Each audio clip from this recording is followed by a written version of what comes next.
En cette journée mondiale des réfugiés, le couvent de Tall-Marmoutier a ouvert ses portes. Au sein de cette petite commune rurale de 800 habitants, déjà plus de 200 réfugiés accueillis depuis 2017. C'est le cas de Mohamed, 2 ans, arrivé avec ses parents du Nigeria. Il a fui la guerre.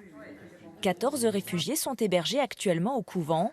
Voici la chambre de Chouaïb, soulagé depuis son installation, après 5 ans dans un camp au Tchad. Je suis à l'aise, je suis bien, je mange comme je veux, toutes les choses que je veux, on me fait.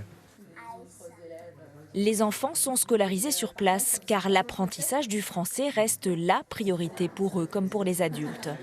L'association France Horizon gère la structure et les accompagne vers l'autonomie. De nos jours, toutes les démarches se font par Internet et par l'ordinateur. L'objectif, comme dit, c'est de les familiariser au mieux avec tout ça pour qu'ils soient le plus autonomes possible par la suite. Le principe ici, les réfugiés ont 4 mois pour intégrer les codes d'une vie en France. Haroumi Sen fait partie de la première vague de migrants en 2017. Aujourd'hui, lors de ses portes ouvertes, il est venu partager son expérience.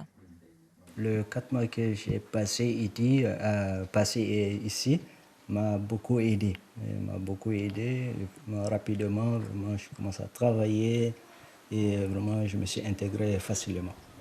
6 sœurs de la congrégation franciscaine habitent toujours les lieux, heureuses de cette solidarité, malgré les réticences initiales. Et au début, c'était un peu difficile. Oui, à la toute première rencontre avec le village, il y a des gens qui ont pris peur. Voilà. Et puis petit à petit, voilà. Comme me disait la police tout à l'heure en partant, il a dit « si je n'interviens jamais, ça se passe bien ».